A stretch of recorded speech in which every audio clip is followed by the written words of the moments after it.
आवाज आ रही है? Yes sir. Yes yes sir. Very good. चलो स्टार्ट करते हैं।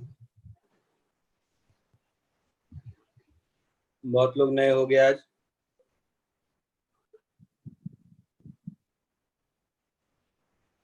कितने लोगों का फर्स्ट लेक्चर है आज?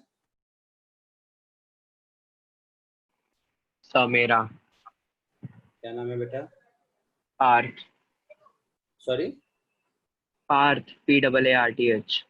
अच्छा, Parth. Yes sir. Oh fine.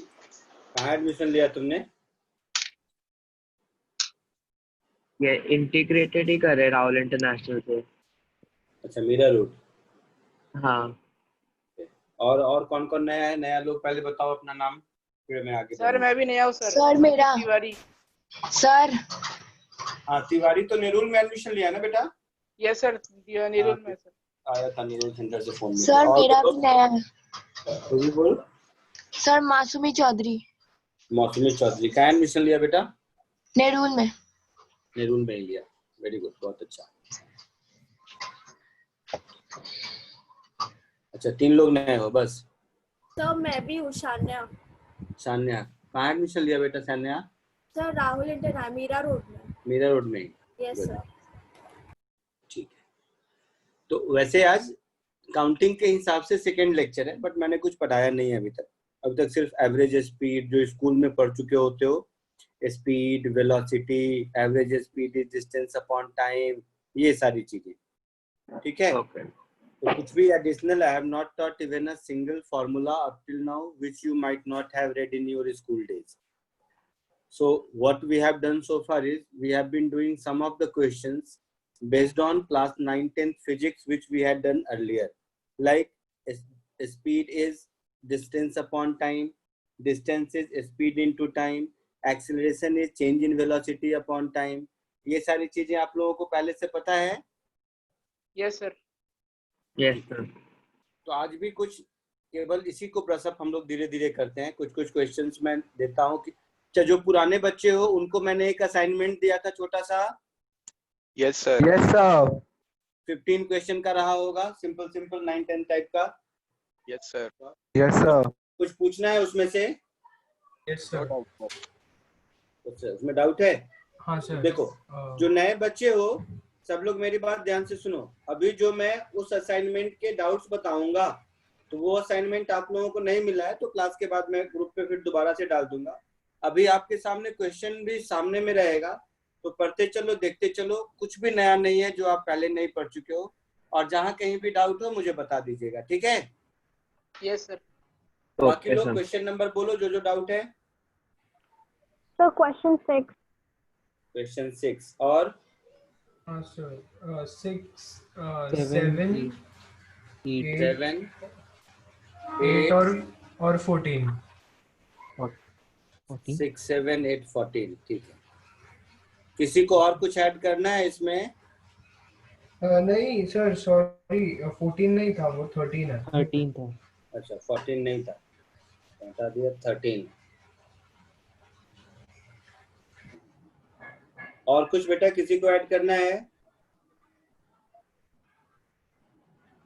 ठीक है। तो नए लोग भी देख लो। 15 में से केवल 4 डाउट है, मतलब कुछ डिफिकल्ट मैंने बताया नहीं है। 1 बाय 1 पहले हम लोग इस डाउट को क्लियर करते हैं। डाउट क्लियर करते वक्त ही मैं क्वेश्चन और आंसर दोनों दोबारा से एक्सप्लेन करता हूँ, तो ध्यान से देखते रहिए। At any point of time you feel something need to be asked, feel free to ask. कोई दिक्कत नहीं है, टू वे कम्युनिकेशन है। जब भी मन करे आप मुझे रोककर पूछ सकते हो। Clear? Yes sir. Shall I begin? Yes sir. Okay. So first is question number 6. Question number 6. A particle is moving eastward. ऐसा वाला जिसने भी पूछा यही क्वेश्चन था? Yes sir. ठीक।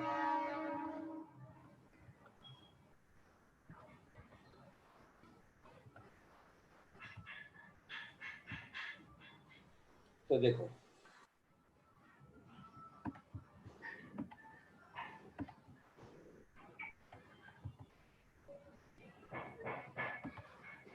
क्वेश्चन दिख रहा है आपको? Yes sir. सब लोगों को क्वेश्चन विजिबल है? Yes, sir. Yes, sir. Yes. Yes. Yes, sir. ठीक है, तो देखो, जो नए बच्चे हो वो भी देखिए ध्यान से, कुछ वैसा नहीं है जो आपको समझना है। हाँ, थोड़ा सा एनालिटिकल स्किल अलग जरूर है तो स्कूल के पॉइंट ऑफ व्यू से, तो इसलिए थोड़ा ध्यान से देखो। क्वेश्चन में लिखा है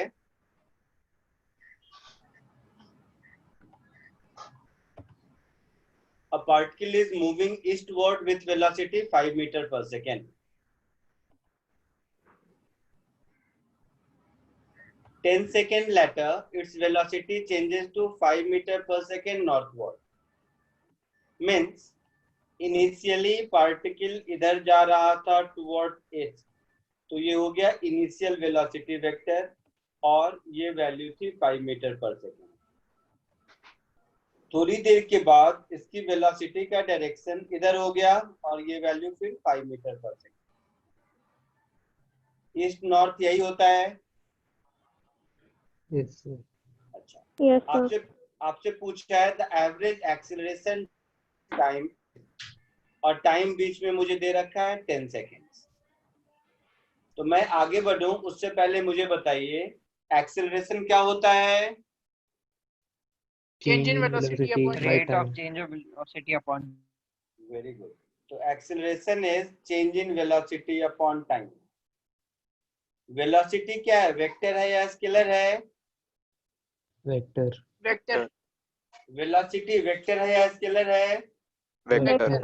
Vector. मैं प्रिसाइजली इसको अगर ऐसे Vector. लिखूं, acceleration vector is equal to change in velocity vector upon time, तो कोई दिक्कत? No No, sir. sir. No sir. ये दोनों साइड ऐसा ऐसा डंडा क्यों लगा दिया? Because we are talking about magnitude of acceleration, Magnet. isn't it? Yes. Any doubt up till now? No, sir. No, sir. If you look at the magnitude of velocity only, then you will find that magnitude of velocity was 5 meter per second initially as well as finally. So looking at the magnitude only, there is no change, isn't it? Yes. Yes, So change in magnitude of velocity तो 0 होगा, but change in velocity 0 नहीं होगा। ये बात समझ आ रही है? नहीं नहीं समझ, कोई बात नहीं। आप लोगों ने ही मुझे बताया कि velocity is a vector quantity, am I right? Yes, sir. Yes. So velocity will have Yes, both sir. magnitude as well as direction. Yes, sir. Yes. Yes. So magnitude of velocity is not changing, that's fair enough, but direction of velocity is changing. Yes, sir. Yes, sir. So velocity is changing, क्योंकि magnitude या direction में से किसी एक में change हो या दोनों में चेंज हो तो मेरे लिए तो वेलोसिटी चेंज हुआ ना। Yes sir. Yes, sir. ठीक है, फेयर एनफ। सो चेंज को हम लोग क्या लिखेंगे? Final velocity minus initial velocity, यही लिखेंगे, का मैग्नीट्यूड अपॉन टाइम टेकन, ऐसा होगा। Yes sir. Yes. अब एक बात मुझे बताओ, आप लोगों को वेक्टर वाले सर ने, वेक्टर की क्लास हुई है सोम सर की? No sir. No sir. No sir. एक भी क्लास नहीं हुई अभी तक? No, No, sir. Yes, sir. sir. No, sir. नहीं हुआ। कोई बात नहीं, कोई जरूरत नहीं है, मैं ही बता देता हूँ। तो ऐसे सोचते हैं, ये तो समझ में आया कि मुझे इन दोनों वेक्टर को सब्ट्रैक्ट करना है, ये समझ आया ना? Yes sir. Yes, sir. तो फाइनल माइनस इनिशियल, फाइनल इधर है नॉर्थ की ओर, इनिशियल किधर है तो ईस्ट की ओर, इधर इनिशियल है। तो अगर इनिशियल इधर है means minus of initial velocity इधर है। Yes sir. ये होगा ना माइनस ऑफ इनिशियल वेलोसिटी और ये हो जाएगा फाइनल वेलोसिटी। यहाँ तक कोई दिक्कत? No sir. तो अगर हम No, फाइनल sir. वेलोसिटी में minus of initial velocity add कर दें तो हम लोगों को ये वाला टर्म vf माइनस vi मिल जाएगा। Yes sir. तो इन दोनों को ऐड करेंगे तो इन दोनों का रिजल्टेंट इधर होगा। Yes sir. इसमें किसी को doubt? No sir. No sir. और मैग्नीट्यूड 5 है, मतलब इसका लेंथ 5 है और इसका भी लेंथ 5 है, मतलब पाइथागोरस से इसका लेंथ कितना हो जाएगा? 5√2 हो जाएगा। 5√2, yes sir, 5√2. Yes, Sure. sir. 100%? Yes sir. अच्छा, तो v final minus v initial का मैग्नीट्यूड मुझे मिल गया 5√2 और टाइम कितना है 10, है ना? तो ये हो जाएगा √2/2, Yes. That is 1/√2। और Yes. यूनिट क्या होगा? वेलोसिटी का मीटर पर सेकेंड और नीचे फिर टाइम सेकेंड, तो ये हो जाएगा मीटर पर सेकेंड स्क्वायर। Square. अच्छा, ये तो मैग्नीट्यूड हो गया। तो ये अगर देखोगे तो 1/√2 मेरा ऑप्शन ए में भी है और ऑप्शन बी में भी है। तो इन दोनों में से कौन होगा? तो ये वाला जो रिजल्टेंट का डायरेक्शन दिख रहा है, ये डायरेक्शन कौन सा है? ये नॉर्थ है, ये ईस्ट है, ये वेस्ट है, तो ये डायरेक्शन नॉर्थ वेस्ट होगा। Yes sir. सो 1/√2 मैग्नीट्यूड हो गया और डायरेक्शन नॉर्थ वेस्ट हो गया। आया समझ में?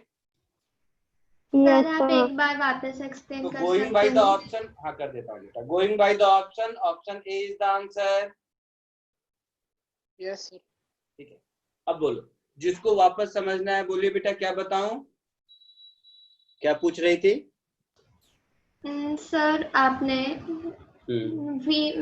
Final velocity minus initial velocity upon time लिखा, उसके बाद इसके बाद तो फाइनल वेलोसिटी वेक्टर कौन सा हो गया? ये जो नॉर्थ की ओर दिख रहा है ये हो गया। अच्छा, इनिशियल किधर हो गया? ये जो ईस्ट की ओर दिख रहा है वो हो गया। तो मुझे फाइनल माइनस इनिशियल लिखना है, मतलब फाइनल में नेगेटिव ऑफ इनिशियल को ऐड करना है। हाँ सर। Yes. तो इनिशियल अगर ईस्ट की ओर है तो नेगेटिव ऑफ इनिशियल वेस्ट की ओर होगा। Your yes. तो नेगेटिव ऑफ इनिशियल को मैंने वेस्ट की ओर इधर बना दिया। तो नेगेटिव ऑफ इनिशियल और ये फाइनल, इन दोनों को मुझे ऐड करना है, यानी कि एक कंपोनेंट मेरा इधर है और एक कंपोनेंट इधर है। कंपोनेंट वर्ड नहीं भी बोले तो इन दोनों को जब ऐड करेंगे तो इन दोनों का रिजल्टेंट ये बीच वाला लाइन होगा।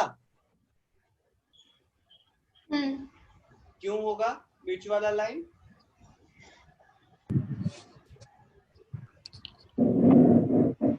बताओ। इस रूल से बिकॉज हम लोग दोनों का रिजल्टेंट निकाल रहे हैं। हाँ, करेक्ट, रिजल्टेंट निकाल रहे हैं। But which rule I have used while saying that this particular black line in northwest direction will be the resultant? कुछ याद है? Triangle law of vector addition या parallelogram law of vector addition, ऐसा कुछ? नहीं सर। नहीं, कोई बात नहीं। तो इधर और इधर ये दोनों को मिला के इधर ही होगा ना? हाँ। है ना? और ये दोनों परपेंडिकुलर, तो जस्ट मैंने कंस्ट्रक्शन किया, इसके पैरेलल इधर ड्रॉ कर लिया, इसके पैरेलल इधर कर लिया। तो ये लेंथ 5 है तो ये लेंथ भी 5 है, तो पैरेललोग्राम सॉरी पाइथागोरस थ्योरम से ये वाला जो हाइपोटेन्यूज हुआ उसका लेंथ 5√2 होगा। तो ये लिख दिया मैंने 5√2 और टाइम है मेरे पास 10 सेकेंड। उसके बाद तो जस्ट मैथमेटिक्स। आया समझ में? Yes sir. ठीक, कॉपी कर लीजिए question number 6। So from my side question number 6 is done.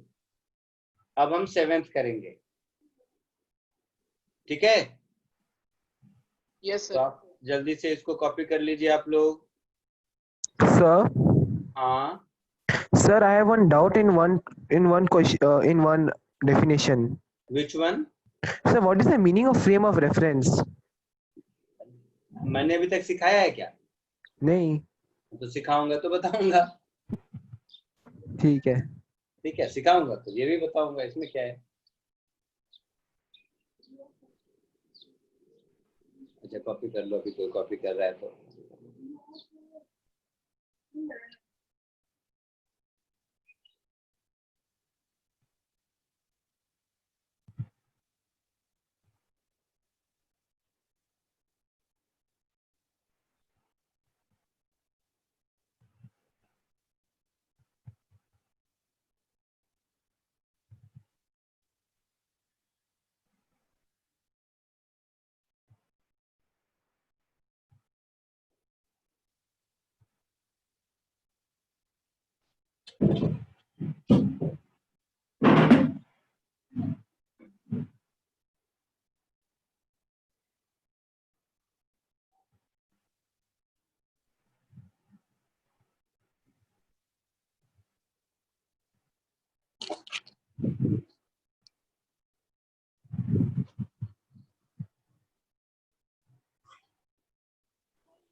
Copy कर लिया सबने, आगे बढ़ो।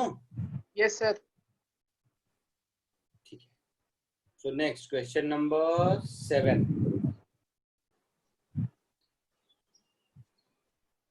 यही है आपका क्वेश्चन नंबर 7, है ना? Yes, sir. देखने से लग रहा है कि सिमिलर क्वेश्चन है जैसा अभी किया था, है ना? Yes, जो sir. क्वेश्चन मैंने अभी किया था सिमिलर लग रहा है। Yes sir. तो मैं चारों बताऊं, सिमिलर है। हाँ से मैं बताऊं उससे पहले 2 मिनट तुम लोग खुद ट्राई करो।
आया आंसर किसी को?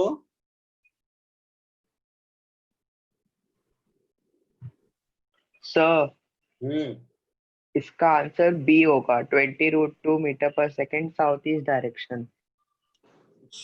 Yes, South sir. east. D. 20√2 meter per second. D answer. D या बी क्या बोल रहे हो? D. B, D. D B. for तो डी पे तो नॉर्थ वेस्ट लिखा है, आप बोल रहे हो साउथ ईस्ट। 40. Sir, eight सोच लो। question.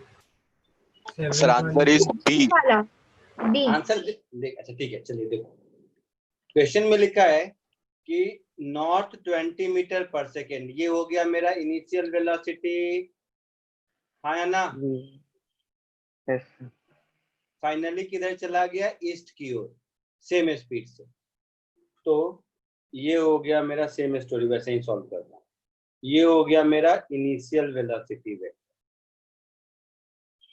और फाइनल किधर हो गया? ईस्ट की ओर। तो ये हो गया मेरा फाइनल वेलोसिटी वेक्टर। मुझे क्या चाहिए? चेंज इन वेलोसिटी चाहिए। तो चेंज का मतलब क्या होता है? फाइनल माइनस इनिशियल, इसी को चेंज कहते हैं, है ना? दुनिया में कोई भी चेंज यही होता है ना, फाइनल माइनस इनिशियल। तो इनिशियल अगर नॉर्थ है तो माइनस इनिशियल किधर होगा? साउथ होगा, है ना? तो इन दोनों का रिजल्टेंट किधर होगा? इधर होगा कहीं। आ रही है बात समझ में? Yes sir. Yes. इन Yes, sir. दोनों का रिजल्टेंट इधर होगा और मैग्नीट्यूड में कोई चेंज नहीं हुआ, मतलब ये भी, इसका भी लेंथ 20 है और इसका भी लेंथ 20 है। तो ये राइट एंगल ट्रायंगल में ये जो बनेगा ये 20√2 होगा, हाँ या ना? Yes, sir. Yes, sir. Yes, sir. तो ये हो जाएगा 20√2 मीटर पर सेकेंड। और डायरेक्शन ये कौन सा दिख रहा है? Southeast. Southeast. ये नॉर्थ, तो ये साउथ होगा। तो 20√2 मीटर पर सेकेंड साउथ ईस्ट। आया समझ में? Yes, sir. Yes, sir. तो going by the Yes, sir. Option B is correct. कोई डाउट किसी को? नहीं. No, sir. No, sir. पक्का? Yes, sir. So question number 7 हो गया। अब क्वेश्चन नंबर 8 पे आते हैं। कॉपी कर लो जिसको भी करना है।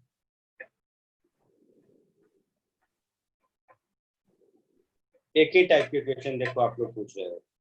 देखो क्वेश्चन नंबर 8 भी शायद आप खुद कर लो, सिमिलर है एकदम।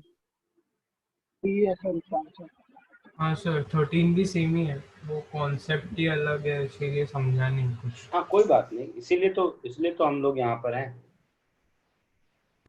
जरा सा 8th कोशिश करो। 8 देखो, 8th भी खुद कर लोगे, हाँ शायद मुझे सर पता नहीं।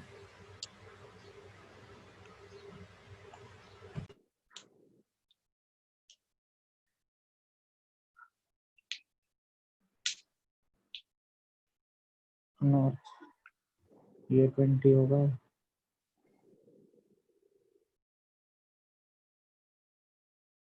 South west. सर 8th का आंसर भी ऑप्शन डी है, 20√2 मीटर पर सेकेंड साउथ वेस्ट। डी है। Northwest वैसे. South west.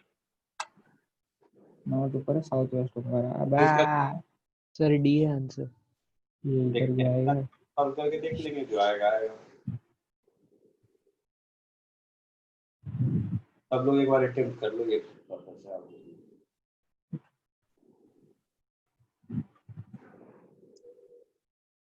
So, D answer. देखते हैं।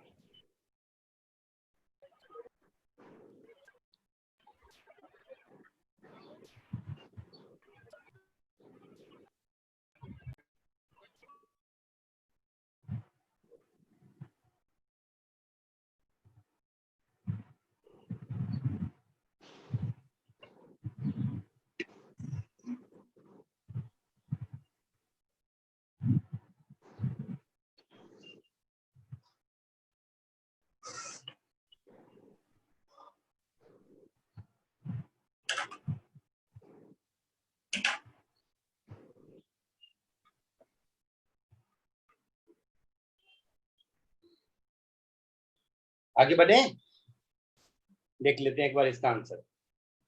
अ truck is travelling due north, तो ये हो गया मेरा इनिशियल वेलोसिटी। तो इनिशियल वेलोसिटी ड्यू नॉर्थ, तो ये मेरा हो गया इनिशियल वेलोसिटी का डायरेक्ट वेक्टर। और मैग्नीट्यूड कितना है? तो 20 मीटर पर सेकेंड। लिखा है turn west and travels with the same speed, तो ये वेस्ट चला गया।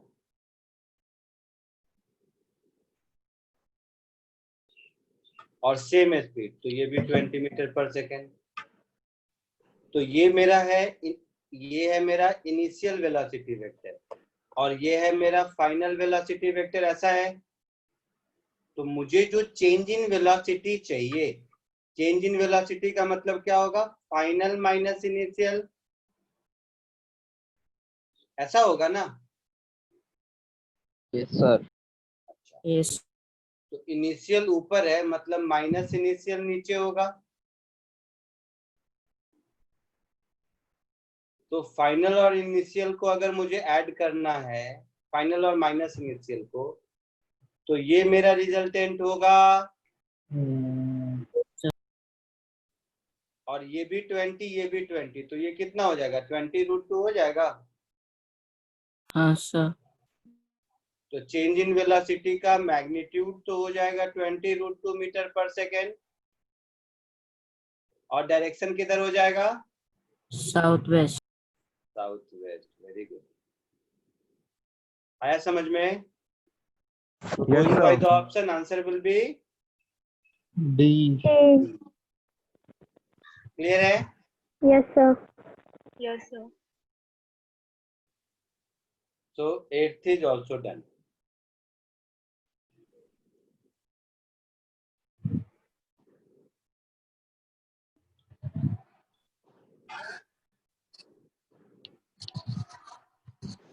सर हाँ बेटा, सर मुझे वो रिजल्टेंट वाला नहीं समझ रहा।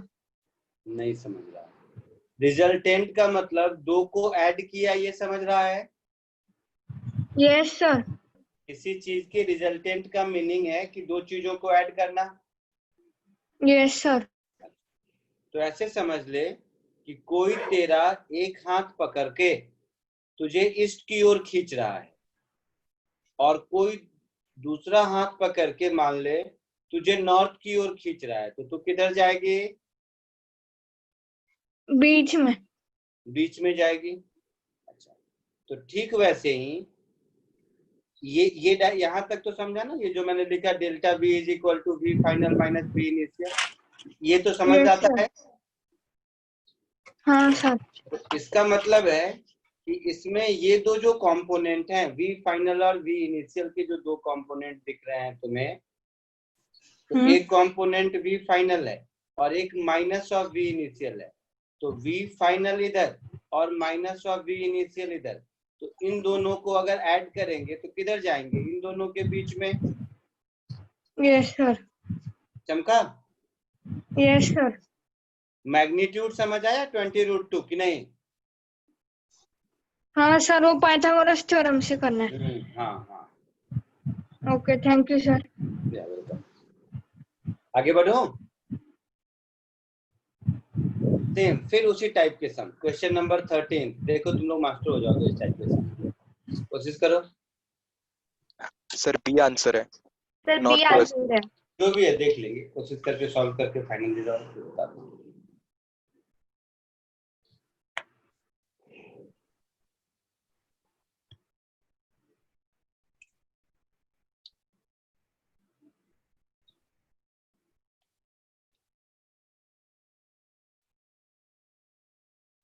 ईस्ट की तरफ जा रहा था।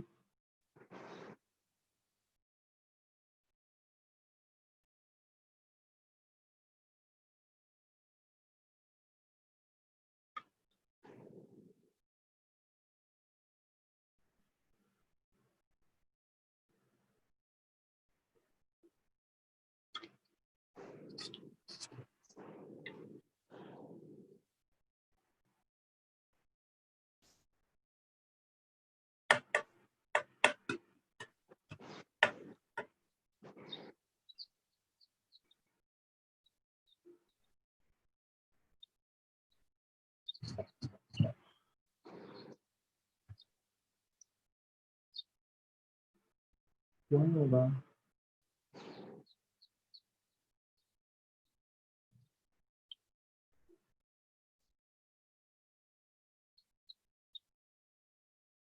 हो गया? यस। Yes sir. अब देखते हैं 2 मिनट। सबने अटेम्प्ट कर लिया तो 2 मिनट देखते हैं। देखो, a particle is moving towards east with velocity 10 metre पर सेकेंड। तो इनिशियल वेलोसिटी मेरा हो गया टुवर्ड्स ईस्ट, ये हो गया इनिशियल वेलोसिटी टुवर्ड्स ईस्ट, और वैल्यू इसकी है 10 मीटर पर सेकेंड, और यह है मेरा इनिशियल वेलोसिटी का direction. Now in 10 second velocity changes to 10 metre पर सेकेंड नॉर्थवर्ड। तो फाइनल वेलोसिटी मेरा हो गया इधर, तो ये हो गया फाइनल वेलोसिटी का डायरेक्शन, और मैग्नीट्यूड इसका भी उतना ही है 10 मीटर पर सेकेंड। ठीक है, तो मुझे क्या चाहिए, एवरेज एक्सेलरेशन। तो सेम स्टोरी, एक्सेलरेशन क्या होगा, change in velocity upon time. Magnitude चाहिए, मतलब चेंज इन वेलोसिटी का मैग्नीट्यूड चाहिए, तो मुझे एक्सेलरेशन का मैग्नीट्यूड मिलेगा। Again change in velocity is nothing but final velocity minus initial velocity upon time taken, इसका मैग्नीट्यूड। फाइनल मेरा है 10 मीटर पर सेकेंड ऊपर और इनिशियल है 10 मीटर पर सेकेंड अलोंग राइट, तो माइनस ऑफ इनिशियल वेलोसिटी किधर होगा, इधर होगा, वेस्ट की तरफ होगा, वेस्ट की तरफ होगा। तो ये मेरा रेड ग्रीन वाला हो गया minus of initial velocity.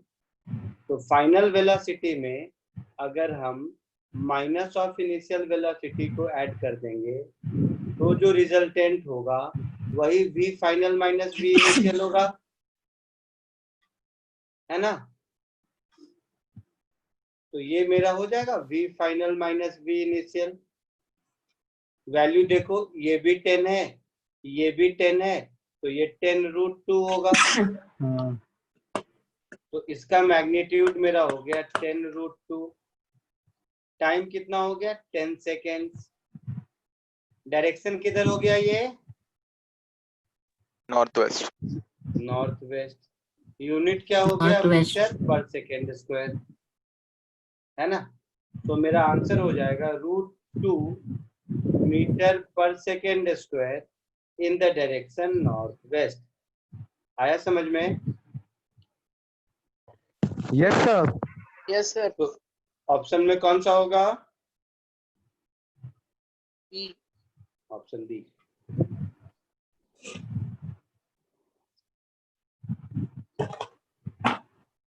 Doubt सारे हो गए, और कुछ पूछना है होमवर्क में से डाउट? नहीं सर।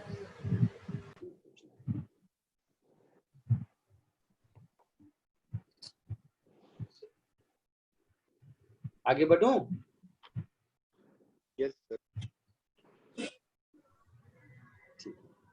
तो अब थोड़ा सा आगे बढ़ते हैं। एज अ थ्योरी मैंने लास्ट क्लास में आपको बताया था, average velocity, average acceleration, average speed, यही सब बताया था। और जो असाइनमेंट दिए थे उसमें भी उसी के क्वेश्चन थे। यस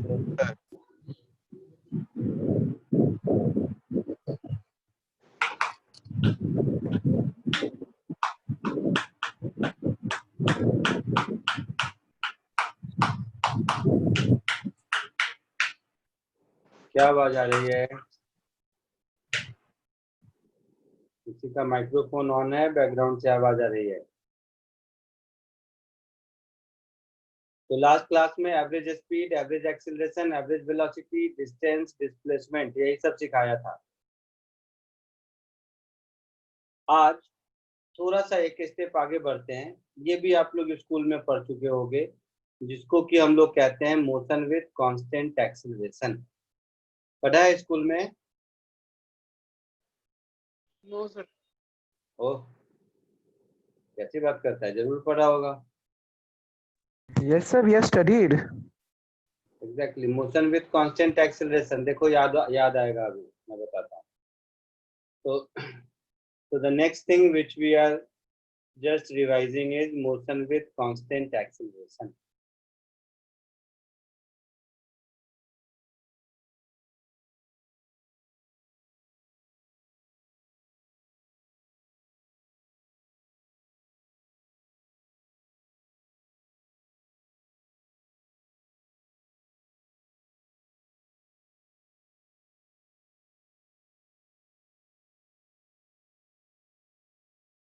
देखो याद आएगा, थ्योरी के नाम पर जब हमारा एक्सीलरेशन कांस्टेंट हो,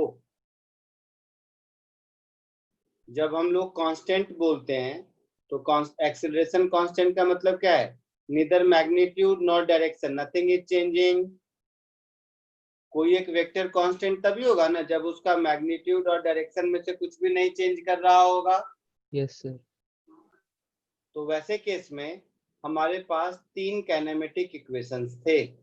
first, v is equal to u plus at. याद है सबको? Yes. Yes, sir. Yes, sir. Yes, sir. देखो बोला था नहीं पढ़े थे. तो v vector, u vector, a vector but time scalar. दूसरा हुआ करता था s is equal to ut plus half at square. याद है? Yes, sir. Yes, sir. s is equal to ut plus half a t square. यहाँ पर a acceleration है, यहाँ पर u एक्सीलरेशन, u वेक्टर है और यहाँ पर s वेक्टर है. तो ऐसा इक्वेशन होगा. Yes, sir. थर्ड हम लोग पढ़ते थे v square is equal to u square plus 2as. याद है? Yes, sir. Yes, sir. U square plus 2as. इसमें v क्या था? Final vector. Final velocity. Final velocity. v final velocity था. Yes, sir. u क्या था? Initial Initial velocity. velocity. Very good, initial velocity. s क्या था? Displacement. डिस्प्लेसमेंट. s था हमारा displacement.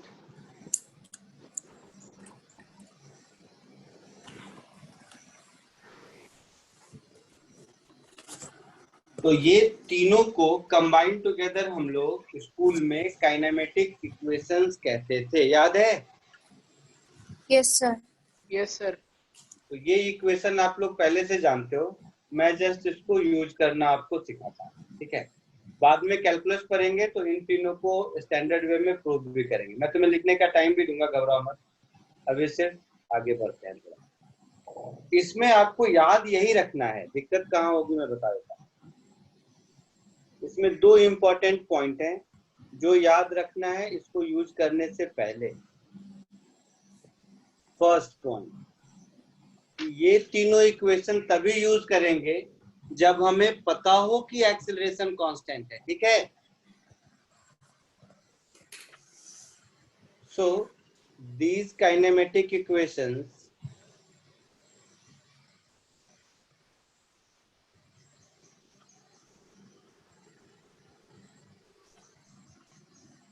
should be used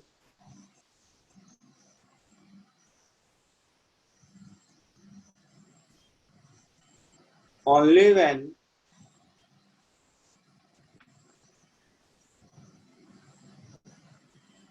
acceleration is constant.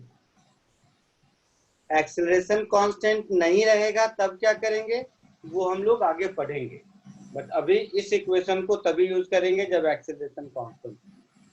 दूसरा point, इसमें जितना कुछ भी है, s है, u है, v मिल गया मुझे और a मिला था मुझे. ये चारों क्वांटिटी वेक्टर क्वांटिटीज हैं. तो ये तीन चारों अगर वेक्टर क्वांटिटीज हैं, इट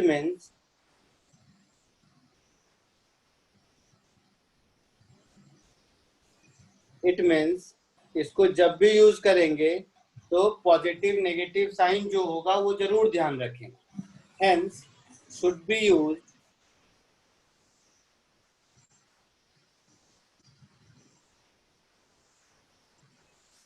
along with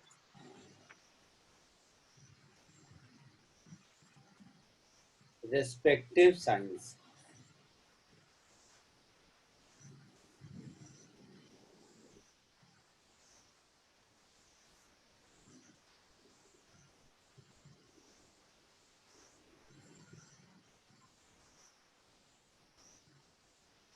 ठीक है? ये दोनों बात आपको ध्यान रखना. तो जरा जल्दी से पहले तो इसको कितना को कॉपी कर लो, फिर इस ये तीन फॉर्मूले पे बेस्ड कुछ कुछ प्रॉब्लम प्रैक्टिस कराता हूँ. दिख रहा है एक साथ? हाँ Yes, sir. कॉपी कर लीजिए फिर तब तक।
Done, sir.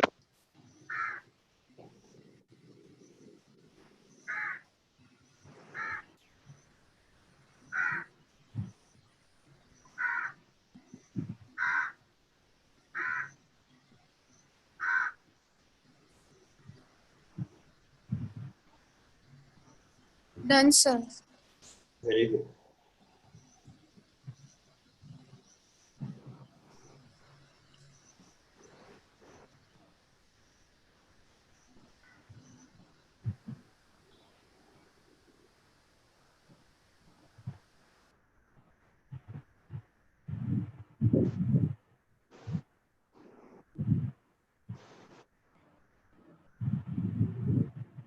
आगे बढ़ूं क्या? सबका हो गया? Sir 2 minute. Yes, sir. Yes sir. Sir 2 minute हो गया।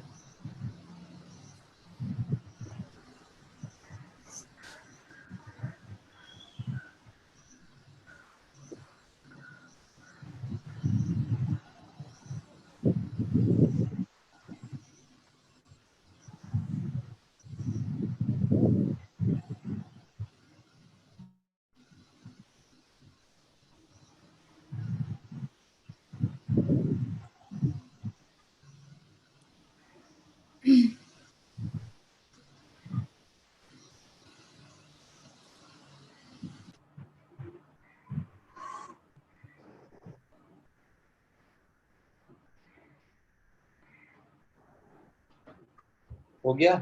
हाँ सर। Yes sir.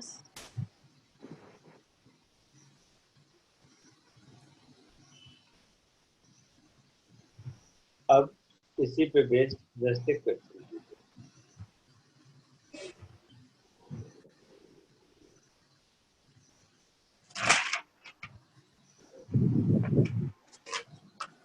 कोशिश करो इसको सॉल्व करने का।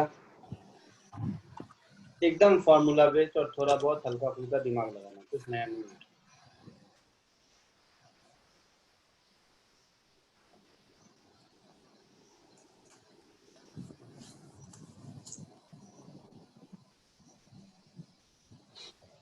अरे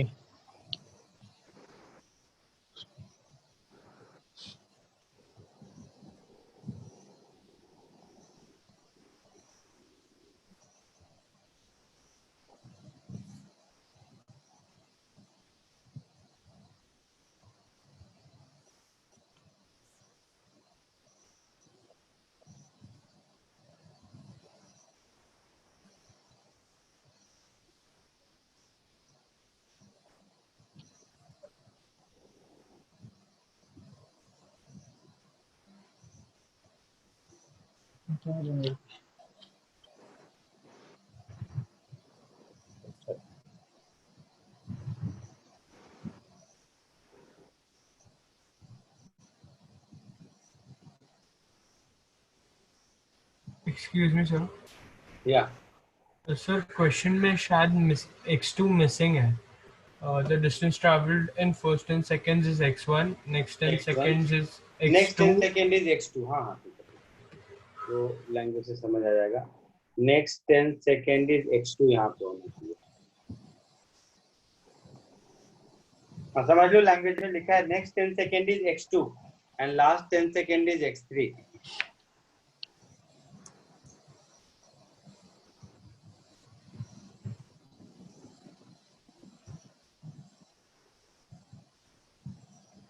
Sir, the answer is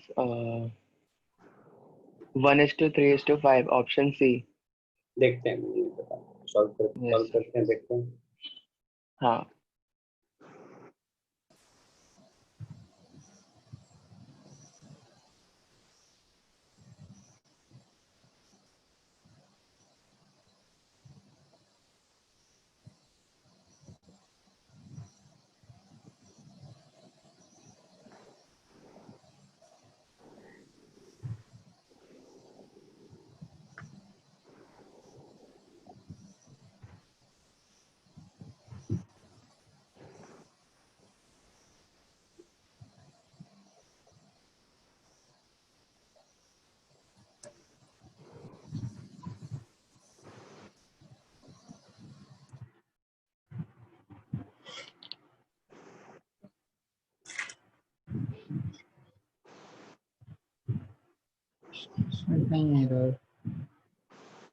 हो गया, सब लोगों ने अटेम्प्ट कर लिया, बताऊं क्या? 2 minutes.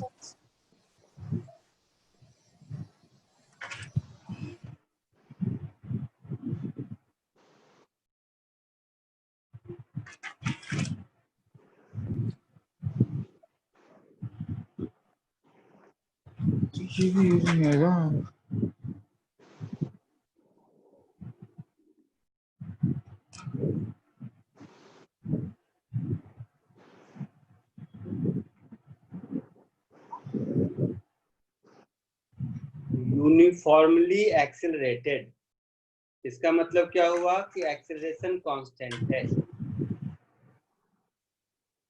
इसका यही मतलब हुआ ना।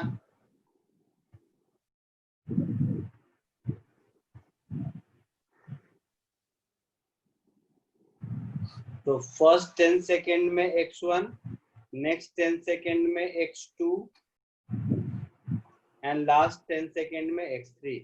तो मुझे x1 is to x2 is to x3 निकालना है। तो देखो यहां से मान लो चलना शुरू किया, t is equal to 0 है ये, तो 10 सेकेंड में x1 मतलब t is equal to 10 second पर यहाँ होगा और ये डिस्टेंस x1 होगा।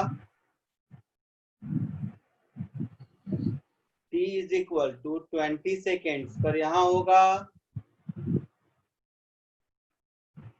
और ये डिस्टेंस x2 होगा और t is equal to 30 second पर यहाँ होगा और ये डिस्टेंस मेरा x3 होगा। ऐसा कुछ है ना? Yes, sir. इस पॉइंट को A कहते हैं, इस पॉइंट को B कहते हैं, इस पॉइंट को C कहते हैं और इस पॉइंट को मान लो D कहते हैं। इस पूरे प्रोसेस में एक्सेलरेशन यूनिफॉर्म है, मतलब कि कांस्टेंट है। तो उस कांस्टेंट एक्सेलरेशन को मान लो मैं पकड़ लेता हूँ A, तो एक्सेलरेशन A कांस्टेंट है, इनिशियल वेलोसिटी 0 है ना? तो पहले मैं केवल A to B का मोशन देखूं, तो A to B के मोशन में अगर हम s is equal to ut plus half at square लगाएंगे तो x1 is equal to half into A into 10 square ऐसा होगा। u 0 है तो Yes, sir.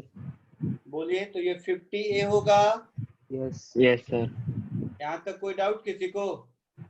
No. No sir.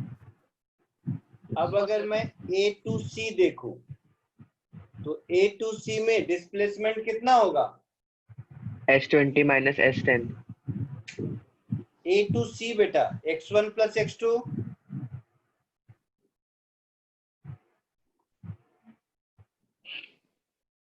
आ रही बात समझ में? Yes, sir. A to B में x1 है और B to C में x2 है ना?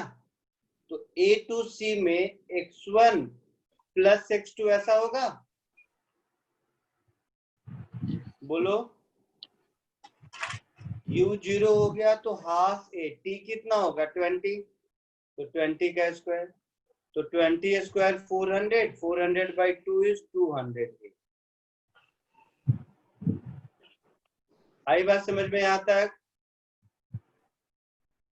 Yes sir. Similarly Yes, sir. Complete motion अगर मैं A to D देखूं तो A to D में डिस्प्लेसमेंट कितना होगा? Plus x2 plus x। Very good. x1 plus x2 plus x3, ये वैल्यू कितनी हो जाएगी? तो हाफ इंटू A इंटू 30 का स्क्वायर, 30 का square is 900, 900 by 2 is 450A, ऐसा हो जाएगा। तो इन तीनों इक्वेशन से मुझे x1, x2 और x3 मिल जाएगा। Yes sir. x1 50A हो गया, x2 तो देखो 150. x1 प्लस x2 200 है, तो 200 माइनस 50 150A, और x3 कितना हो गया? 250. 250. Very good, 250A। तो हम लोगों से जो पूछा है x1, x2 और x3 का रेशियो, वो मिल जाएगा। Yes, sir. तो हमारा x1, x2 और x3 का रेशियो हो जाएगा 50:150:250। So this required ratio is 1:3:5.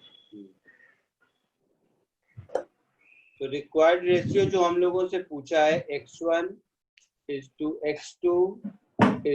x3, इसकी वैल्यू हो जाएगी 50:150:250, ऐसा कुछ।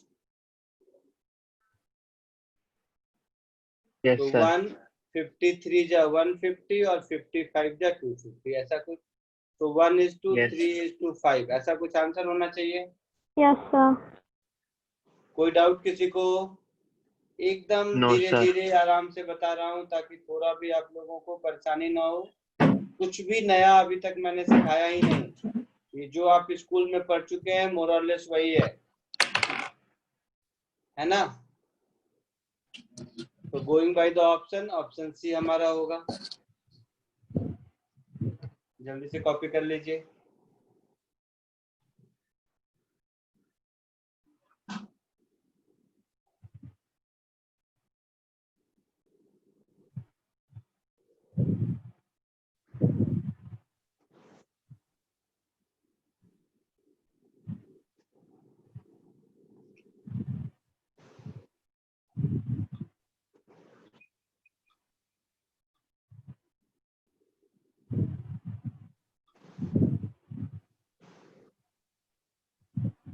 आगे बढ़ूं?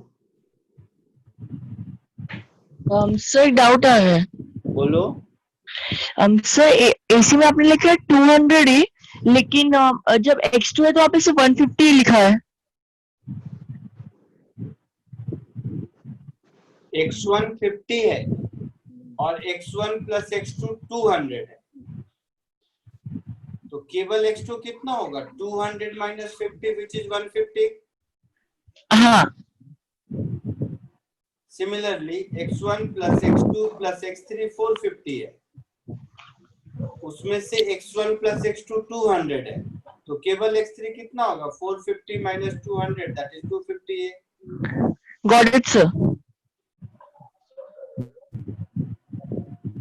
आगे बढ़े? Yes sir.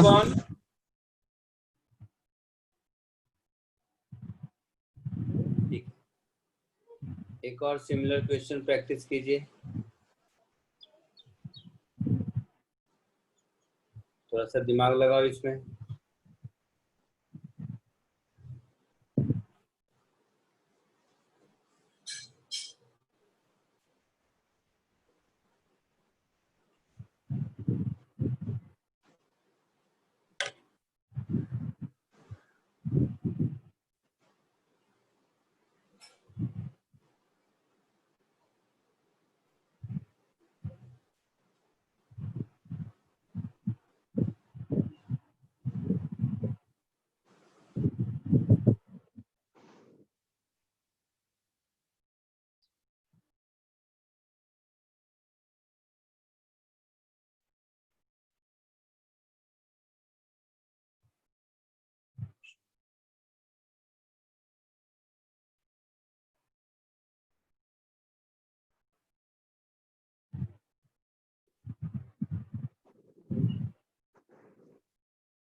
सर एक डाउट था। बोलिए। सर इस केस में ऑब्जेक्ट एक ही लाइन में मूव कर रहा है तो डिस्टेंस और डिस्प्लेसमेंट हम लोग सेम उसका सेम होगा ना? अगर डायरेक्शन नहीं चेंज कर रहा है तब तो सेम होगा, और अगर डायरेक्शन चेंज कर रहा है तो सेम नहीं भी हो सकता है। सर तो इसमें स्ट्रेट लाइन लिखा है तो अरे यही बेटा, स्ट्रेट लाइन का मतलब हुआ कि तुम सीधा गए तो सीधा जाते जा रहे हो, फिर तो डिस्टेंस डिस्प्लेसमेंट सेम होगा। हाँ पर सर। सीधा जाके रास्ते में कहीं रुक के फिर वापस आ रहे हो तो भी तो हाँ। अलोंग ए स्ट्रेट लाइन ही बोलूंगा मैं। अच्छा। बट डिस्टेंस और डिस्प्लेसमेंट अब अलग अलग हो जाएगा। हाँ हाँ हाँ right। समझ रहे हैं? हाँ सर। इसलिए थोड़ा ये अच्छा क्वेश्चन है, ध्यान से कीजिए।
Sir, is the answer 20?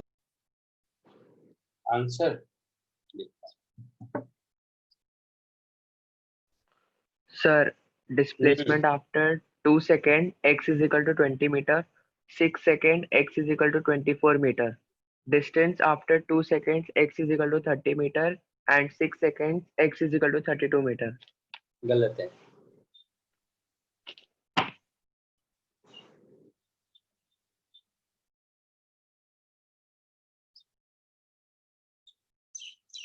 चलो आंसर भी लिख देता हूँ, ये आंसर है। सर मेरा डिस्प्लेसमेंट 24 आ रहा है, दोनों का डिस्टेंस नहीं आ रहा। आ जाएगा, सब आएगा।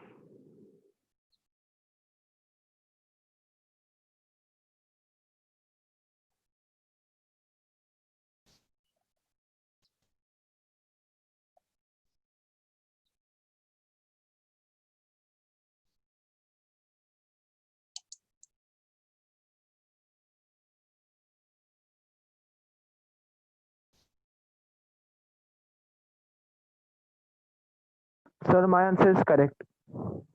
Very good. ए और बी दोनों का आंसर करेक्ट आया। Yes, sir. Very good.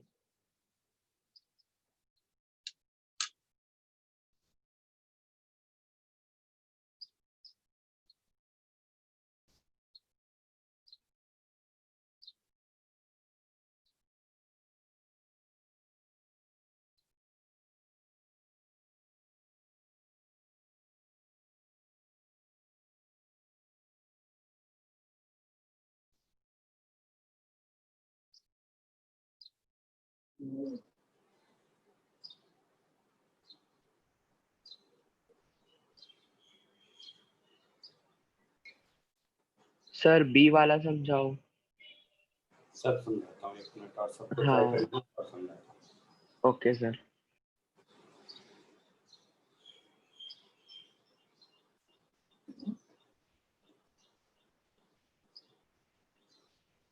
तुम लोगों में से कोई एसएससी बोर्ड से है क्या?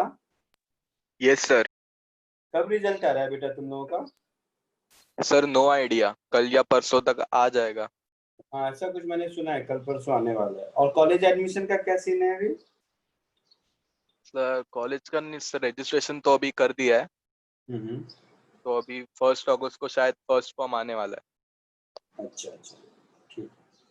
Where you stay exactly? Sir Andheri, Shere Punjab. तेरे पंजाब। तो which college you are looking for?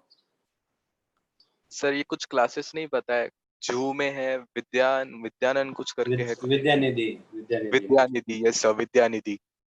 ठीक है।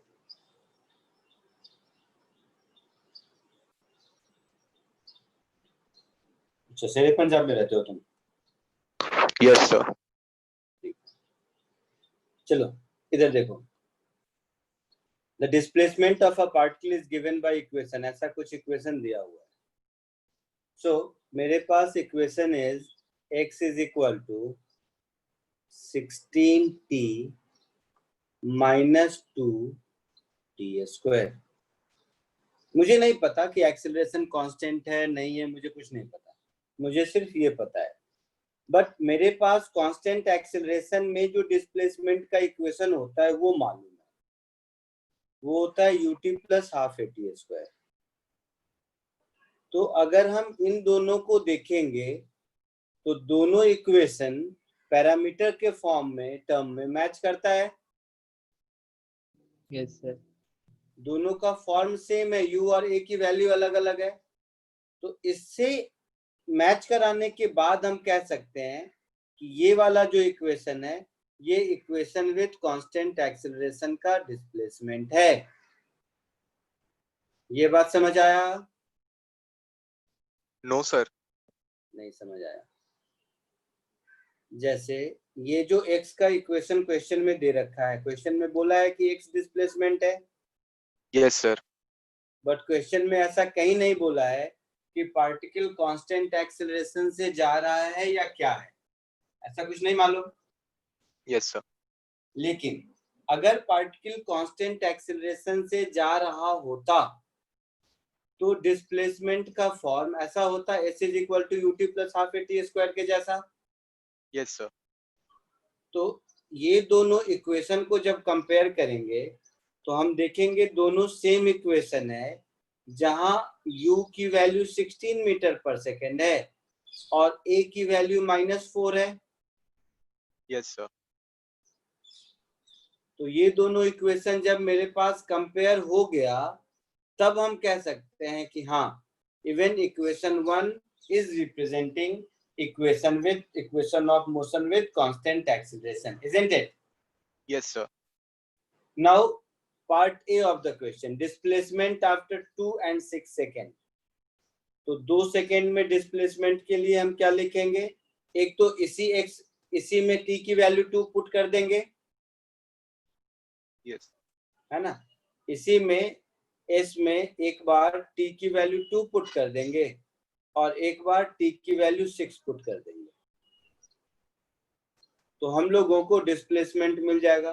तो जब 2 पुट करेंगे तो 16 इंटू 2 33 माइनस 2 स्क्वायर 4 इंटू 2 8. तो ये हो जाएगा 24 मीटर होगा.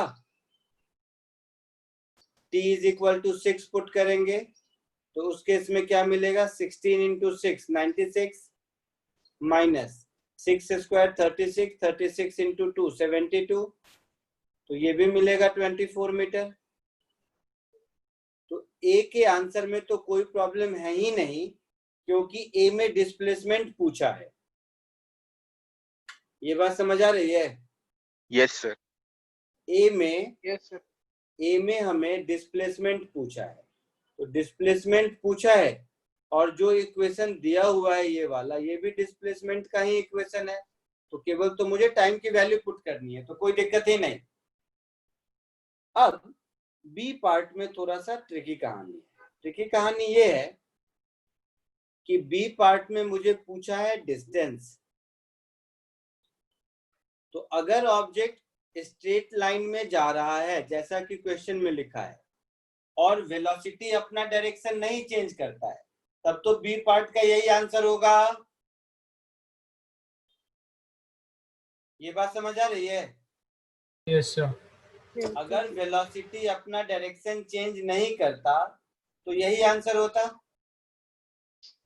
लेकिन फर्स्ट पार्ट के क्वेश्चन से ये हिंट मिल रहा है कि पार्टिकल आगे जाके वापस कहीं लौट रहा है, तभी तो t इज इक्वल टू 2 और 6 पर सेम पोजीशन पर है. Yes sir. तो 2 सेकेंड पर जहां है 6 सेकेंड बाद भी वही है. इसका मतलब है 2 सेकेंड और 6 सेकेंड के बीच में कहीं तो पार्टिकल अपना डायरेक्शन चेंज किया होगा तभी वापस वहां आया होगा. आया ना? Yes sir. Yes, sir. मतलब ये तो पक्का हो गया कि distance and displacement will not be equal, है ना? Yes sir. बोलो. तो ये जो आंसर मुझे मिला ए पार्ट का, यही आंसर मुझे ये हिंट देता है कि डिस्टेंस और डिस्प्लेसमेंट सेम नहीं होगा. Clear? Yes, sir. Sir, can you repeat?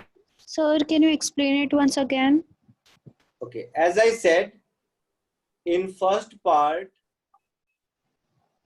displacement after 2 seconds and displacement after 6 seconds are coming identical, isn't it? मतलब 2 सेकेंड पर पार्टिकल जहां था 6 सेकेंड बाद भी वहीं पर है. इसका मतलब क्या हुआ होगा कि आगे गया होगा, आगे जाके कहीं से लौट के फिर आया होगा. तभी तो 2 और 6 सेकेंड में इसका पोजीशन चेंज नहीं कर रहा है, सेम आ रहा है. आया ना? Yes, sir. Yes, sir. Since particle is somewhere between 2 and 6 seconds, retracing its path means coming back. So definitely distance will be greater than that of the displacement.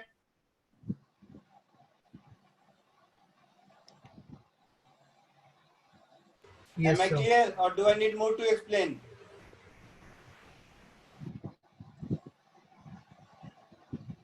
Bolo? Yes sir. What is? Shall I repeat again or is it clear? हम sir एक बार repeat कर दो ना. एक बार और repeat करता हूँ. मान ले कि मैं चल रहा हूँ, छोड़ दे इस क्वेश्चन को. मान लो मैं एक स्ट्रेट लाइन में जा रहा हूँ, तो t इक्वल टू 2 सेकेंड पर तू देखा कि मैं 24 मीटर पर, और t इक्वल टू 6 सेकेंड पर भी मैं 24 मीटर पर ही पाया जाता हूँ. इसका मतलब है 2 सेकेंड के बाद कहीं तो मैं आगे गया होगा, फिर रास्ते में लौट के आया होगा, तभी तो दोबारा 6 सेकेंड पर मैं उसी पोजीशन पे हूँ। सर तो distance Got it, sir. Got it. 24 ही होगा ना सर? क्या बोल रहे हो? डिस्टेंस भी 24 ही होगा ना 2 सेकंड के लिए? देखेंगे ना वो तो बाद में, बट पहले ये समझ में आ रहा है कि समवेयर पार्टिकल रुक रहा है और वापस लौट रहा है, ये बात समझ आ रही है? Yes, sir. Yes, sir. दूसरा logic is acceleration is found to be negative -4 Yes, sir. and initial velocity is positive. It means what? Its velocity will keep on decreasing. Am I right? Yes, sir. And acceleration will keep on decreasing means positive जो 16 है उससे decrease करके 0 होगा और फिर negative में increase करेगा। Negative का मतलब है डायरेक्शन चेंज किया होगा, है ना? Yes sir. Yes, sir. तो अब इसमें थोड़ा आगे बढ़ो। आगे बढ़े तो देखेंगे हम, देखिए ध्यान से, t = 0 पर यहां से स्टार्ट किया। इसके पास इनिशियल वेलोसिटी अभी हमने ऊपर लिखा था कितना, 16 मीटर पर सेकेंड है। Yes sir. और इसका एक्सेलरेशन था -4 शायद, ऐसा ही था ना? तो ये आगे जाता जाएगा जाता जाएगा जाता जाएगा जाता जाएगा, इसकी वेलोसिटी कहीं पर 0 होगी ना? अब वेलोसिटी 0, एक्सेलरेशन नेगेटिव, मतलब यहाँ से ये वापस लौटेगा और इधर जाएगा, ऐसा कुछ होगा। इट्स लाइक कि तुमने एक पत्थर को ऊपर फेंका तो वो ऊपर जाता जाता है, वेलोसिटी उसकी 0 होती है, रुकता है, फिर नीचे आता है। Yes sir. है ना? तो ये वर्टिकल मैंने बताया, यही कहानी हॉरिजॉन्टल है। Yes sir. तो पहले हम ये ढूंढते हैं कि वेलोसिटी इसकी 0 किस टाइम पे हुई। ठीक है, तो v = u + 80 में अगर हम v को 0 कर दें, u 16, a is -4 into t, तो यहां से आपको पता चलेगा कि t = 4 सेकेंड पर इसकी वेलोसिटी 0 हुई है। Yes sir. तो t = 0 से t = 4 सेकेंड तक ये सीधा गया है ना? 4 सेकेंड पे मुड़ा है और 4 सेकेंड के बाद वापस आया है, यही कहानी है ना? Yes sir. अब देखो t = 2 पर कहाँ है, तो आपने अभी कैलकुलेट किया, देखिएगा ध्यान से कि t = 2 सेकेंड्स पर पार्ट ए में कैलकुलेट किया है मैंने, 24 मीटर पर है। इस पॉइंट को ए कह देते हैं, इस पॉइंट को बी कह देते हैं और इस पॉइंट को सी कह देते हैं। तो t = 2 पर भी 24 मीटर पर है और t = 6 पर भी 24 मीटर पर है, isn't it? मतलब 2 से 4 तक ऐसे सीधा गया है, 4 to 6 तक इधर वापस आया है, यही मतलब होगा इसका। हाँ या ना? हाँ सर। Yes sir. तो t = 2 तक तो डिस्प्लेसमेंट और डिस्टेंस सेम होगा। Yes sir. तो t = 2 तक तो डिस्टेंस और डिस्प्लेसमेंट दोनों सेम होगा। Yes sir. तो हमारा आंसर होगा 24 मीटर, t = 2 सेकेंड पे, कोई दिक्कत नहीं। बट अगर हम t = 6 सेकेंड पर देखें तो देखो ध्यान से सुनो, तो t = 6 सेकेंड पर देखने के लिए जरा सा हम देखें t = 4 पर कहाँ है। तो जो मेरा x का इक्वेशन दिया हुआ है, क्या इक्वेशन है x का, बोलो तो कोई, मैंने ऊपर कर दिया। x = 16t - t²। Minus T square या 2t square, minus 2t 2t square. square 2t square 2t square. तो इसमें t is equal to 4 put करो तो क्या मिलेगा?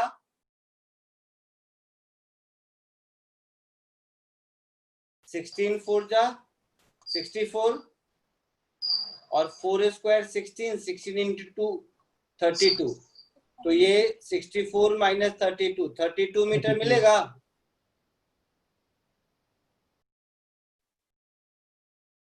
आया ना? yes sir Yes, sir. तो t is equal to 4 second पर 32 मीटर पर है। तो ठीक है, सॉल्व तो कर दूंगा बट खुद देखो। तो डिस्टेंस क्या हो जाएगा मेरा? ये 6 सेकेंड तक डिस्टेंस कितना ट्रेवल किया? ए से सी तक प्लस सी से बी तक। आया ना? Yes sir.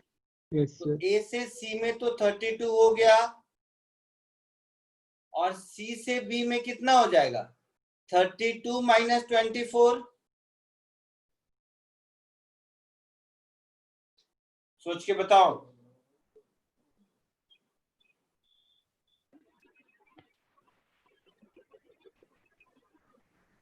भाई साहब, ए से बी तक का डिस्टेंस 24 है, हाँ या ना? Yes sir. तो ए से बी तक 24 है और ए से सी तक 32 है। तो सी से बी कितना होगा? 32 माइनस 24। yes sir तो वही मैंने लिखा 32 माइनस 24।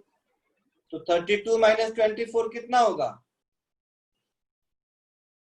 8। 8 32 प्लस 8 कितना होगा? 40 मीटर। ये हमारा आंसर होगा। समझ आया सबको कि नहीं? yes sir yes Got sir. it. अपनी भाषा में कॉपी कर लो।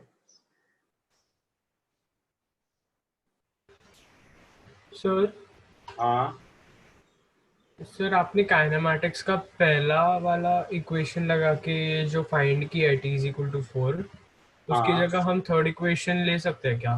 v square is equal to u square plus 2as। तो उससे टी नहीं मिलेगा बेटा, उससे तो एस मिलेगा ना। हाँ सर। सर पर यहाँ पे भी एस ही आपने t इज अच्छा। हाँ हाँ, अब मुझे एस चाहिए तो मैं एस के लिए यूज करूंगा। बट मुझे तो आपको as a teacher complete scenario समझाना था कि कितनी देर तक सीधा गया, कब से पीछे आया, ये क्योंकि पीछे कैसे आया वो समझाने के लिए मैंने ऐसा किया कि 0 से 4 सेकेंड तक सीधा जा रहा था, उसके बाद पीछे लौटा। अगर डिस्टेंस ए टू सी का निकालना है तो हम यूज कर सकते हैं V square is equal to U square plus 2as से, उससे भी यही आएगा। बट क्यों नहीं किया? क्योंकि मुझे एस और टाइम का फंक्शन तो ऐसे ही दिया हुआ है, मैं क्यों यूज करूं? 16t माइनस 2t स्क्वायर दिया हुआ है, मुझे just t equal to 4 put करना है और x मिल जाएगा।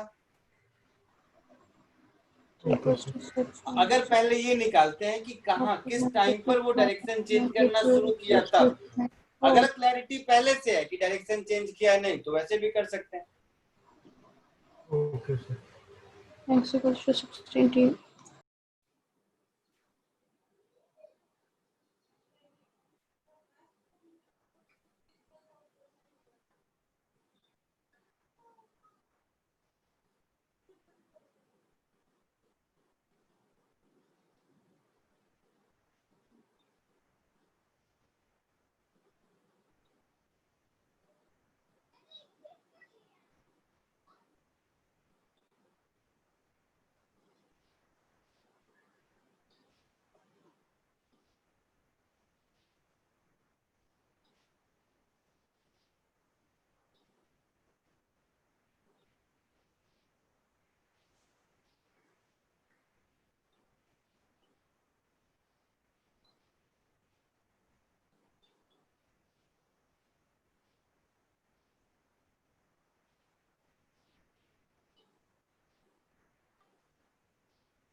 आगे बढ़े?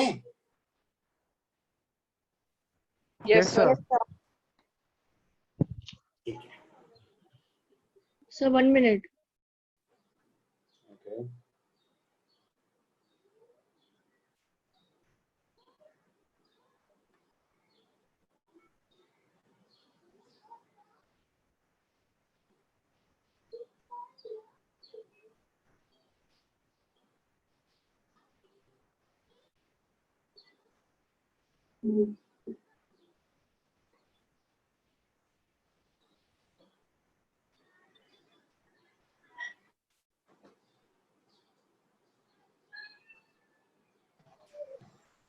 Done.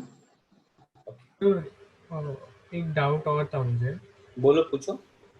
सर सी से भी जाने में वो एट सी जो है वो उसका यू 0 होगा ना? सी पे यू, हाँ, 0 होगा. हाँ तो सर और फिर ये वो नेक्स्ट 2 सेकंड्स के लिए ट्रैवल करेगा ना डिस्टेंस नेक्स्ट के 2 लिए? सेकंड के लिए ट्रैवल करेगा. हाँ, हाँ सर तो ये हाफ 80 स्क्वायर लगेगा उस पे लगेगा. सर. तो उसके हिसाब से half into 2 into. Half into A तो 4 है ना शायद. अच्छा. हाँ. ए -4 है. हाँ सर. ठीक है. Okay okay. हाँ सर वो मैंने नेक्स्ट क्वेश्चन करो.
आगे बोलिए, आया किसी को कुछ?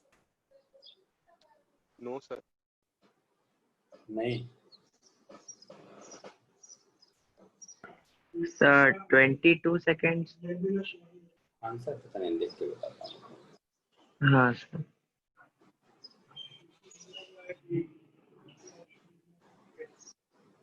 नहीं,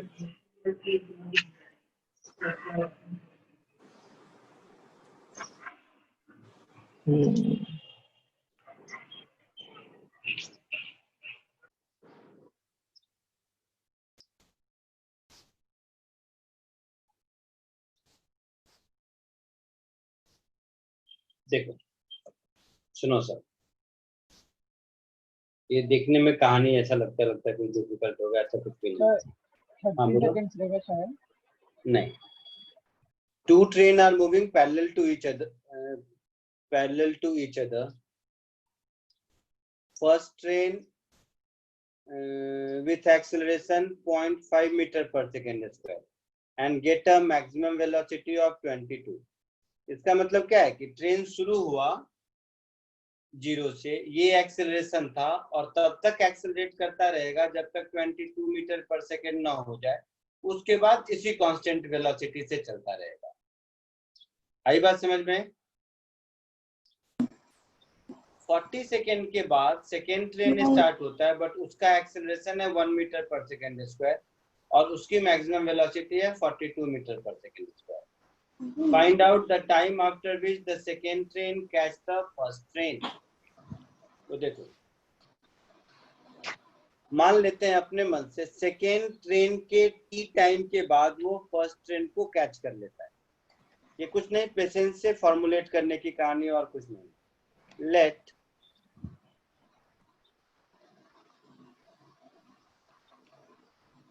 after t seconds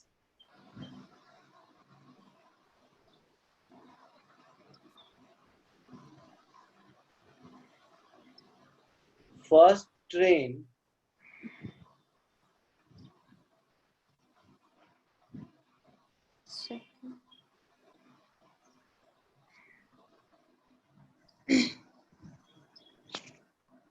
catches, I mean second train catches first, मैं first लिख दिया, sorry।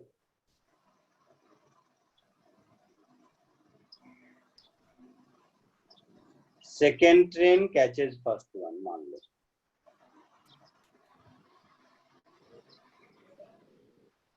समझना ध्यान से। बट इस t सेकेंड में, सुनो ध्यान से, t सेकेंड में फर्स्ट ट्रेन विथ एक्सेलरेशन तभी तक चलेगा जब तक उसकी स्पीड 22 मीटर पर सेकेंड नहीं हो जाती है। Yes sir. उसके बाद तो फर्स्ट ट्रेन कांस्टेंट वेलोसिटी से चलेगा ना। Yes sir. अच्छा, बहुत तरीका है इसको सॉल्व करना। चलो एक और एक ऐसा बताता हूँ, समझ आ गया तो ठीक है, नहीं तो 1000 तरीका है। मान लो फर्स्ट ट्रेन के लिए मैं ऐसा लिख देता, ये हो गया मेरा फर्स्ट ट्रेन की कहानी। ठीक वैसे ही चलो ये मेथड भी ठीक है, ऐसे कर दो।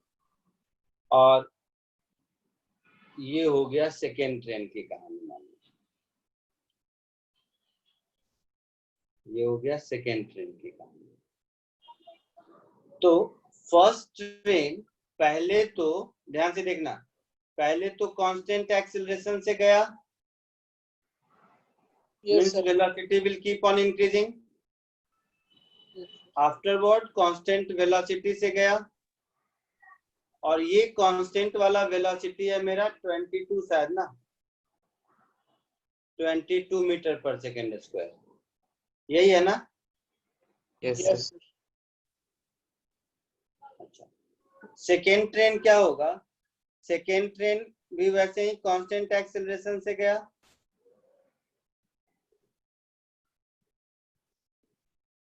लेकिन सेकेंड ट्रेन फर्स्ट ट्रेन से कितना 40 सेकेंड कम ट्रेवल किया होगा ना, समझ रहे हो?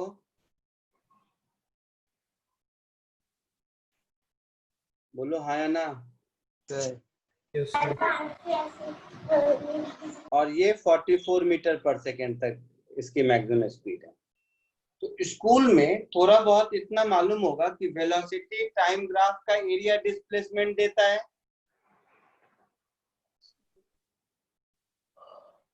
आया ना? हाँ सर। सोच के बताओ। Yes, sir.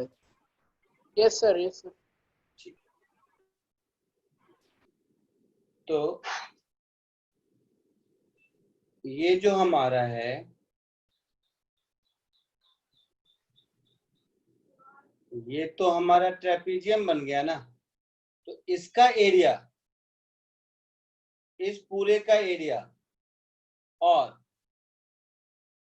इस, ये मेथड से समझ लो, इस पूरे का एरिया सेम होना चाहिए।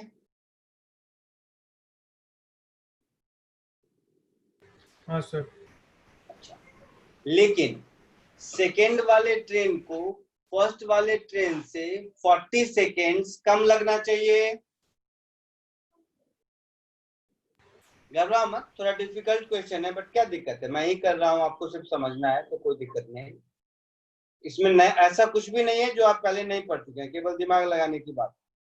तो सेकेंड वाला ट्रेन फर्स्ट वाले ट्रेन से 40 सेकेंड कम टाइम लेगा उतने ही डिस्प्लेसमेंट में। Yes, sir. अच्छा, अब देखना, फर्स्ट वाले का एक्सेलरेशन कितना है? 0.5। फर्स्ट वाले का एक्सेलरेशन 0.5 है ना? हाँ सर। तो 0.5 एक्सेलरेशन से 22 मीटर पर सेकेंड होने में कितना टाइम लगेगा? 44 सेकेंड लगेगा।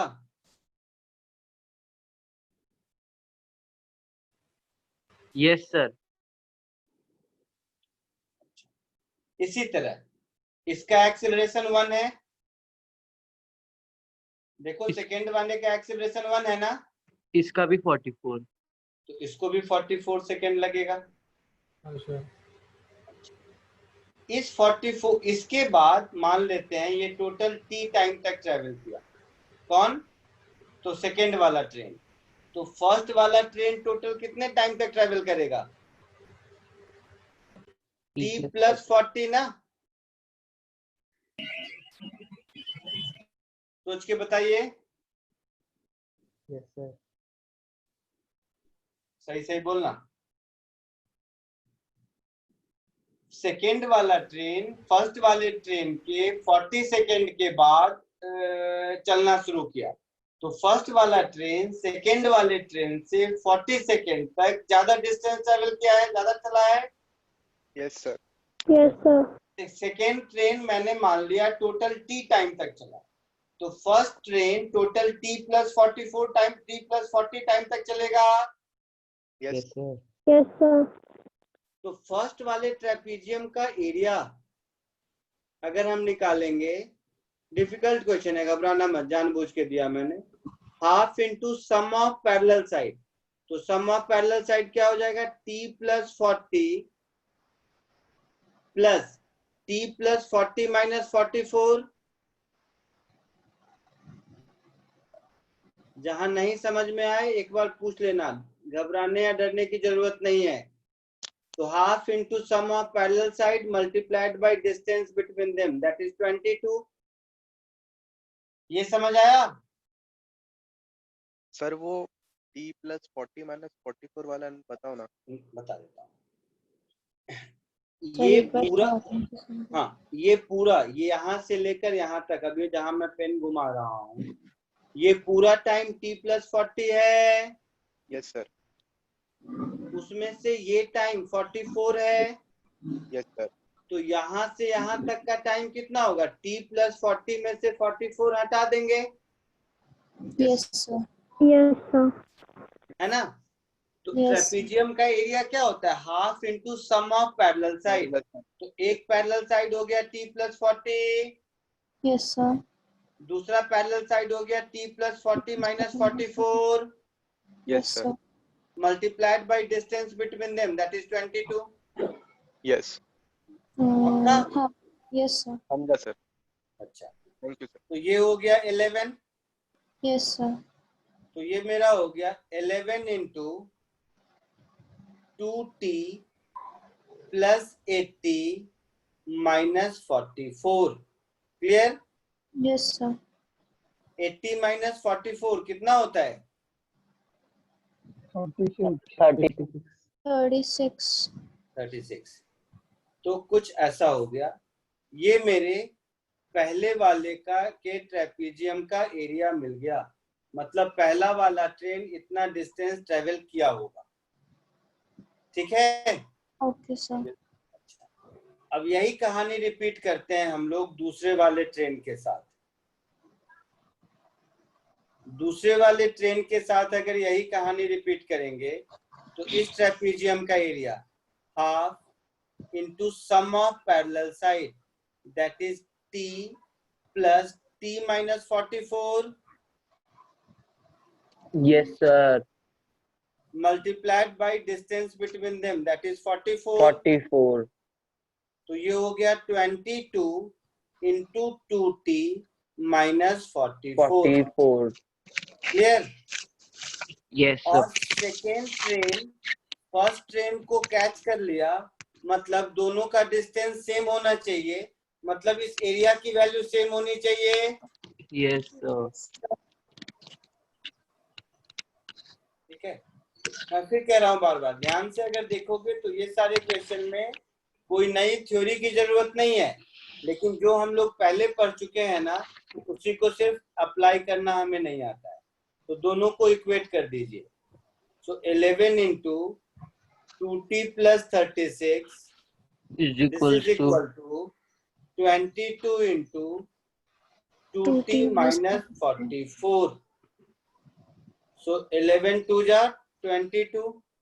यस सर तो ये हो गया 2t plus 36 is equal to 40 minus 88. ये इधर ले आओगे तो 2t is equal to 88 plus 36 ऐसा होगा। यस सर तो t की वैल्यू हो जाएगी 44 72. plus 18 that is 62. तो मेरा आंसर होगा 62 seconds after second train start both train will meet. Yes sir clear है? यस सर जरा समझ के इसको एक बार लिख लो।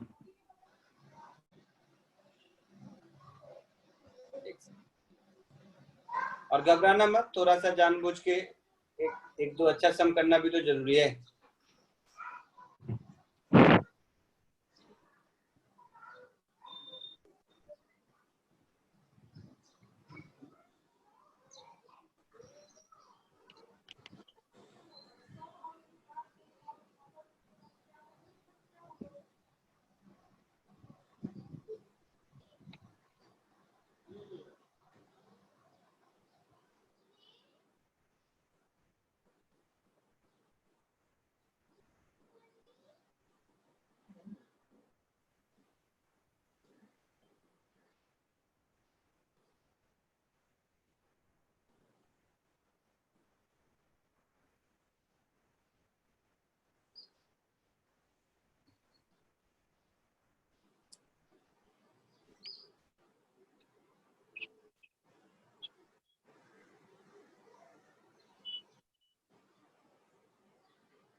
सर आपने t+40 -44 क्यों किया?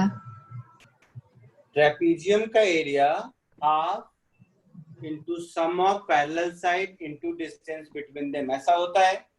Yes sir. तो पैरेलल साइड में जो नीचे वाला साइड दिख रहा है उसका लेंथ t+40 है। हाँ। और ऊपर वाला जो उसका पैरेलल साइड दिख रहा है उसका लेंथ कितना होगा? तो टोटल t+40 में से 44 सब्ट्रैक्ट कर देंगे। Yes sir, okay.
लिख लिए? Yes sir. Yes sir. नहीं सर।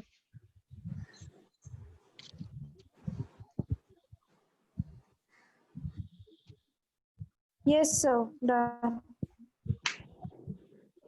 Sir 1 minute.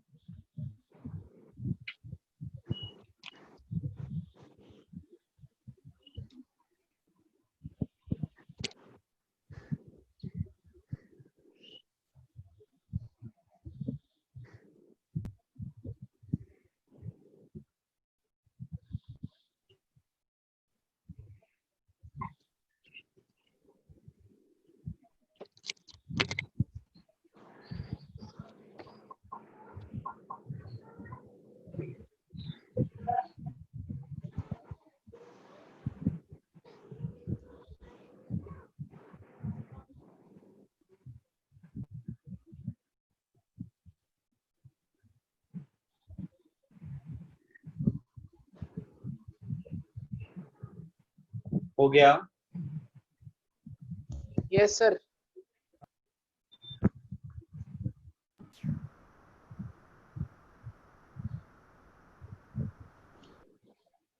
सुनो, कहानी सुने, कहानी बहुत पढ़ाया, कहानी सुना। होता क्या है, अभी मैं जो कुछ भी 2 लेक्चर से आपको कर रहा हूँ आप लोग देख रहे हैं, आप अगर ध्यान से देखोगे तो मैंने नया कुछ भी नहीं पढ़ाया, ठीक है। इसमें से अभी तक मैंने कोई एक ऐसा फॉर्मूला यूज किया जो आपने पहले से नहीं पढ़ा था? ऐसा एक भी फॉर्मूला नहीं यूज किया। लेकिन अगर ध्यान से देखोगे तो प्रॉब्लम सॉल्व नहीं हो रहे हैं, मतलब मेरे करने के बाद समझ आता होगा या जो भी है।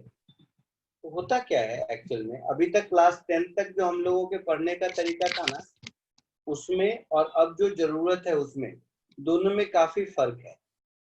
तो हम लोगों को थोड़ा अपने आप को अब ट्रेन करना पड़ेगा इस रेस्पेक्ट में। अगर हम लोगों को IIT JEE नीट या इस तरह के कॉम्पिटिटिव एग्जामिनेशन को अगर क्वालिफाई करना है तो एक बात समझना बहुत जरूरी है, केवल फॉर्मूला रट के नहीं होता है। समझ रहे हो?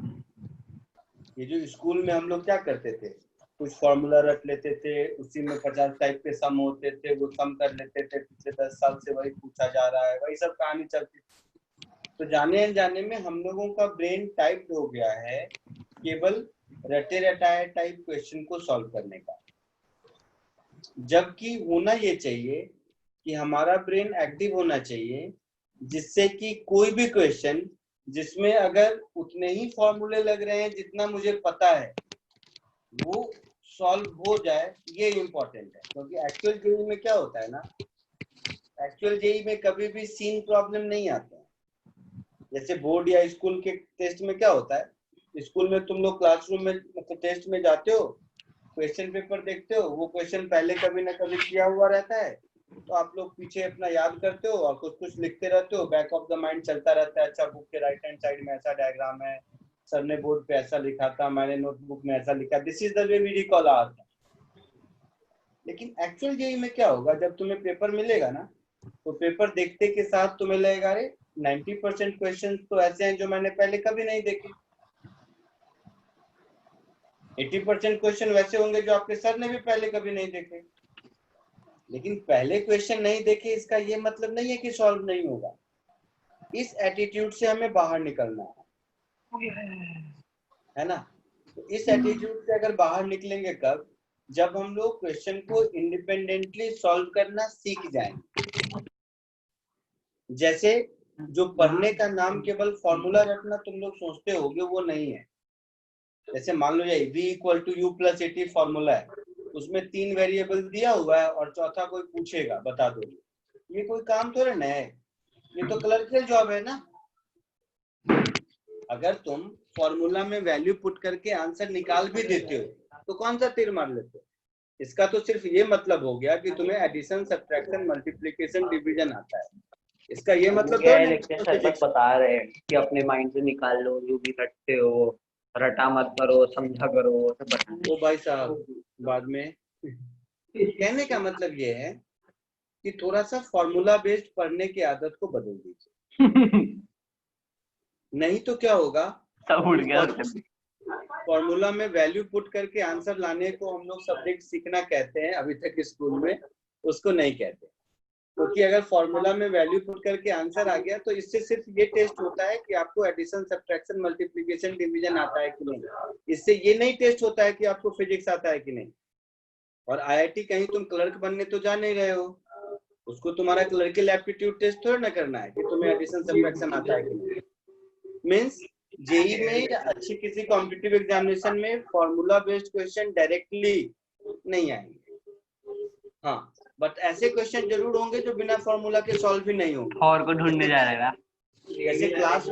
जैसे क्लास में अभी जितने प्रॉब्लम हम लोग कर रहे हैं, अगर ध्यान से देखें तो सब में जो फॉर्मूला चाहिए वो तो तुम्हें आता है पहले से भी, बट सॉल्व नहीं हो पा रहा है क्योंकि फॉर्मूला में वैल्यू पुट करके आंसर लाना केवल ये काम नहीं है। पहले तो क्वेश्चन के लैंग्वेज को पढ़ के फॉर्मुलेट करना है कि इसमें क्या क्या इंफॉर्मेशन दिया हुआ है and what all formula which we already know need to be applied. So this conceptualization of the problem is more important rather than just putting some value in a formula and getting some garbage answer out of it, isn't it? Am I clear to everyone? Yes sir. Yes, now sir. onwards whether it is physics, chemistry or mathematics, जो भी हो, थोड़ा सा पढ़ने के तरीका को बदलो। Directly formula based question attempt करके सॉल्व करने का कोई बहुत ज्यादा मीनिंग नहीं है। हाँ, फॉर्मूले बेस्ड क्वेश्चन उतने ही करो जिससे कि फॉर्मूले याद हो जाए, लेकिन हर क्वेश्चन को इंडिपेंडेंटली सॉल्व करने की प्रैक्टिस डेवलप करो। अगले 2 साल में अगर ये प्रैक्टिस डेवलप कर लिए तो my job is done. Otherwise कोई चांद तारे पर से फॉर्मूले नहीं आते हैं। जो ऑल इंडिया रैंक 1 आएगा उसको भी उतने ही फॉर्मूले आते हैं, नहीं तो ज्यादा कहाँ से आएंगे। वही न्यूटन का 3 लॉ है। तो कुछ नई फिजिक्स किसी को आती है या नई केमिस्ट्री आती है ऐसा नहीं है, उतने ही सेट ऑफ फॉर्मूला, वही सब कुछ जो तुम्हें पता है दूसरों को भी पता है। Even the guy who is going to top IIT JEE with all India rank 1, they also will be knowing the same set of formula as everybody knows. But the point is whether based on that formula your application oriented skill is there intact with you or not. ये develop करना ज्यादा important है केवल theory पढ़ने से और formula based question पढ़ने से। है समझ में? Yes sir. चलो आज के लिए बहुत काम सुनाया मैं, बाकी अगली क्लास में देखेंगे। चलो आज के लिए इतना ही, नेक्स्ट लेक्चर में मिलते हैं। Bye. Bye, sir. Thank you, Thank you, sir. sir. Thank you, sir. Yeah. Thank you, sir. Thank you, sir.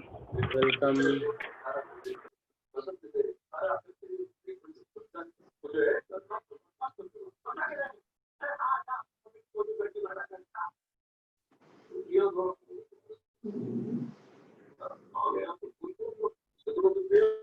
कितना